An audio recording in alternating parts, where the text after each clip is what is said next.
vertel vir my wat pla. Dok is my hart. Die goeters wat gebeur in my lewe veroorsaak goed in my hart. Soos wat?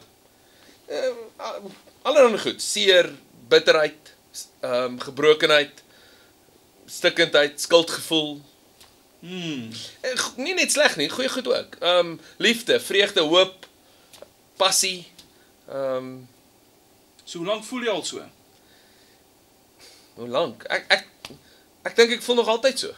Ek voel nog altyd asof die wêreld my iets skuld, asof God my iets skuld. Asof ek vir ander mense iets skuld, asof ek myself iets skuld. Dis baie interessant. Ja, dit is interessant. Dis asof die goed wat gebeur in my lewe invloed het op my hart en asof my hart bepaal hoe ek dink, wat ek raak sien, wat ek sê van mense. Dis asof my hart my hele lewe bepaal.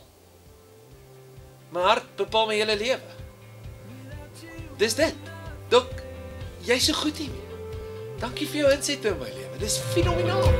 Without you I'm nothing.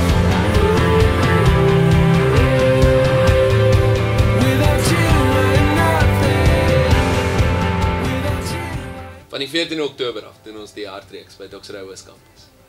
En tydens hierdie reeks gesels ons oor hoe die gebeure in jou lewe 'n invloed het op jou hart en hoe jou hart jou hele lewe bepaal. Ons vertrou die Here dat hy sal kom en mense wat gebrokenheid, stikkendheid, seer, teleurstelling, hopeloosheid beleef, sal kom genees en hulle harte weer sal kom heel maak, dat hulle heel lewens kan leef.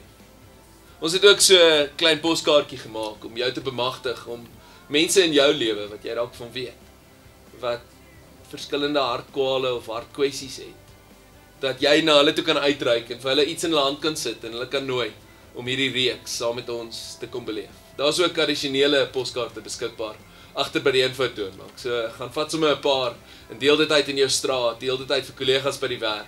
Gee dit vir mense wat kan baat vind by 'n heel hart. En kom ons vertrou as Oos Campus saam die Here dat hy sal kom en ons harte sal kom heel. Search my heart and search my